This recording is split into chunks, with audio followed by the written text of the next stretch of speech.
اپنی مطلب ہے اپنی کنٹریبیوشن کے علاوہ بھی ایکسٹرا میں یہ لوگ ہیں جو لوگ بہت اچھے ہیں. جو عبدالحمید صاحب ہیں جو ہمارے سرپرست بھی ہیں, اور میں مزے کی آپ کو بات بتاؤں کہ ہمارے 2 MNA بھی ہیں. اچھا, مطلب یہ تو بڑی حیران کن بات ہے. فاٹا کے جو پارلیمانی لیڈر ہیں منیر خان اور رضوی صاحب, اچھا, وہ ہمارے پاک سوسائٹی کے ممبر ہیں, اور اس وقت وہ مطلب جیتے تو اپنی کنسٹیچوئنسی سے ہیں, لیکن وہ دوسری اپنی کنسٹیچوئنسی قطر کو سمجھتے ہیں, اور وہ ہماری پاک سوسائٹی کے ممبر رہے ہیں, کام کرتے رہے ہیں. اور اس وقت ہم نے انہیں کہا ہے کہ آپ ہمارے اس وقت سرپرست ہیں, یہاں پاکستان میں بیٹھے ہیں, اور انہوں نے ہمارے بڑے مسائل یہاں پر اٹھائے ہیں پاکستانیوں کے, چونکہ ایک تو وہ باہر خود ہے, دوسرے عثمان خان ترکی صاحب ہیں جو وہ بھی قطر میں کچھ 30 سال رہے ہیں, اور پھر انہوں نے الیکشن لڑا. تو مطلب اس کا مطلب ہے ممبرشپ آپ کی جو ہے وہ وسیع ہوتی جا رہی ہے. جی, وہ تو ان لوگوں نے بھی, ان کی وجہ سے بھی ہمیں تھوڑی سی ہوتی ہے کہ چلے کوئی بات پہنچانی ہو کام ہے بالا تک, صحیح, خدا کرے کہ پہنچ جاتی ہو, تو وہ پھر ان کے ذریعے بھی یہ ہے کہ چلی جاتی ہے. ٹھیک. جی اچھا قائد صاحب, یہ بتائیے گا, اب ہم ریپ اپ کی طرف بھی جائیں گے, 2-3 سوال میں نے آپ سے آخری کرنے ہیں. مجھے ایک تو یہ بتائیں کہ جیسے کہ آپ بہت کچھ کر رہے ہیں قطر میں پاکستانیوں کے لیے, وہاں کے لوکلز کے لیے بھی, تو اب جیسے اسکول کی جو آپ نے بنیاد رکھی وہاں پر, تو کوئی پلانس ہیں پاکستان میں بھی اس قسم کا, کوئی ادارہ, کوئی؟ یہ ہماری تو بڑی خواہش ہے جی. دیکھیں جو پاکستان میں ہم جو جس ایریا میں لوگ رہتے ہیں نا, یہ پورے مڈل ایسٹ میں, ان کی بچتیں بڑی چھوٹی ہیں, مطلب ہے وہ امریکہ کی طرح یا انگلینڈ کی طرح نہیں ہے, چھوٹی بچ. تو حکومت کو کوئی ایسا کام کرنا چاہیے کہ ان چھوٹی بچوں کے لیے کوئی انسینٹیوز ہوں یہاں پہ, کاٹیج فیکٹریز کچھ ایسا, تاکہ جب وہ فوجی فاؤنڈیشن ہے, مطلب ہے جب آرمی سے کوئی آدمی وہ ہو جاتا ہے, ریٹائر ہو جاتا ہے, کچھ وہ فوجی فاؤنڈیشن میں ان کا کہیں نہ کہیں کھپت ہو جاتی ہے. بالکل صحیح کہہ رہے ہیں. ہم جو لوگ باہر سے آتے ہیں تو ان کی کھپت کہیں بھی نہیں ہوتی, تو اس کے لیے کوئی ایسی فاؤنڈیشن, اوورسیز کا ادارہ جو بھی کام کر رہا ہوگا, لیکن اس کے لیے ان لوگوں کی کھپت, ان کے پیسے کو صحیح طرح یوٹیلائز کروانے کے لیے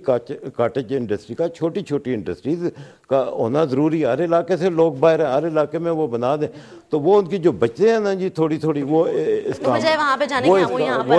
آ سکے. اور دوسرا, جب یہ لوگ باہر سے آتے ہیں نا جی, اگر ہر بڑے شہر میں ان کے لیے کوئی رہائش کا بندوبست سستی بنیادوں پر کر لیا جائے,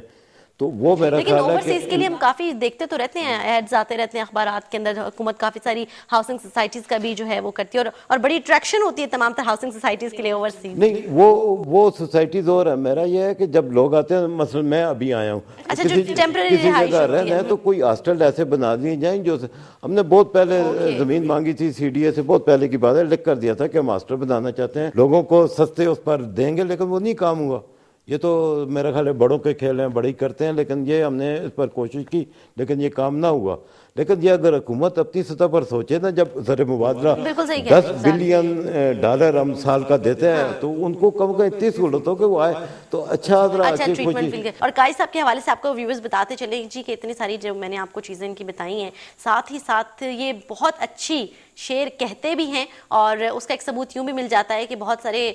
سالانہ بڑے امپورٹنٹ بڑے لیول کے مشاعرے جو ہیں وہ قطر میں منعقد کیے جاتے ہیں, اور پاکستانی کمیونٹی کے جتنے بھی ہمارے بہت محترم شعراء ہیں وہ وہاں پر جاتے ہیں اور اپنا کلام بھی سناتے ہیں, وہاں پہ داد بھی وصول کرتے ہیں. تو آج ہم چاہیں گے ہم بھی تھوڑی سی داد دیں قائد صاحب کو, اور کوئی حالات و واقعات سے آپ نے متاثر ہو کے کوئی نظم اگر کوئی لکھی ہے تو ضرور ہمیں سنائیں. میری بھی خواہش تھی, حالانکہ خواہش یہ نہیں تھی کہ میں سناؤں. اچھا, 40 سال پہلے ایک نظم تھی, اچھا, اس کا عنوان تھا آج. تو ہم نے یہ سوچا کہ شاید دعا بھی کی کہ یہ نظم نہ سنانی پڑے, لیکن دیکھا کہ 40 سال بعد بھی دنیا کے حالات وہی ہیں, نہ صرف وہی ہیں بلکہ اور انسان جو ہے نا اس کی مشکلات میں اضافہ ہوا ہے. تو وہ نظم کا پہلا بند ہے جی کہ ہر طرف ظلم و تشدد کی فضا آج کا نام, ہر طرف ظلم و تشدد کی فضا آج کا نام, ہر طرف سلسلہ مکر و دغا آج کا نام, حال مت پوچھئے انسان کی مجبوری کا, پوچھتا پھرتا انصاف ہے کیا آج کا نام. اور دوسرا بند ہے جی کہ آج کے ظرف میں مزدور کی مجبوری ہے, آج کے ظرف میں ہنگامہ معجوری ہے, ہم بصیرت کے لیے کون سے در پر جائیں, آج کے پاس تو بے نوری ہے, اور لطف مرنے میں کوئی نہ مزہ جینے میں, خیر کا عکس کا آج کے آئینے میں. واہ کیا بات ہے جی, بڑی خوبصورت. آپ نے میرے خیال سے میری دعا ہے کہ یہ پھر نہ سنانی پڑے, حالات اچھے ہو جائیں دنیا کے. انشاءاللہ یہ جو بے نوری ہے اس کو ختم کرنے میں میرے خیال سے آپ جیسے پاکستانیوں کا بڑا عمل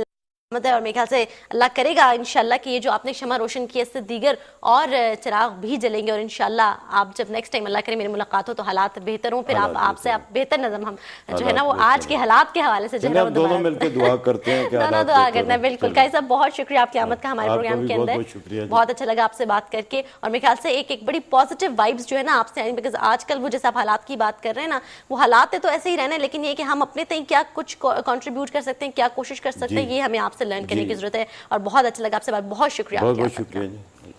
آج آپ نے ہمارا پروگرام دیکھا جی، پروگرام گیسٹ ان ٹاؤن، ایک ایسی شخصیت سے ہم نے آپ کی ملاقات کروائی جو پاکستان سے باہر مقیم ہیں، جیسا کہ ہمارے پروگرام کا فارمیٹ بھی یہی ہے، لیکن آپ نے دیکھا کہ کس طرح سے اپنی بزی لائف اور اپنی فیملی لائف ان ساری چیزوں کو ساتھ لے کر چلتے ہوئے وہ پاکستان کے لیے بھی ایک فکر، ایک سوچ رکھتے ہیں. اور میرے خیال سے یہیں سے ہم سب کو بھی ایک سیکھ لینے کی ضرورت ہے کہ کس طرح سے زندگی کے ہنگاموں کے ساتھ ساتھ ہم پاکستان کے لیے ایک پازیٹیو سوچ لے کر چلیں اور کچھ نہ کچھ ضرور اس ملک کے لیے کنٹریبیوٹ کریں، کیونکہ اس ملک نے ہمیں نام، پہچان اور وہ ہر چیز دی ہے جس کے لیے ایک آزاد شہری جو ہے جس کی خواہش رکھتا ہے. بہت شکریہ آپ لوگ ہمارا پروگرام دیکھنے کے لیے. انشاءاللہ پھر کبھی آپ سے دوبارہ ملاقات ہوگی. اپنا اور اپنے پیاروں کا بہت خیال رکھیے گا، ہمیں اپنی دعاؤں میں یاد رکھیے گا. اللہ حافظ.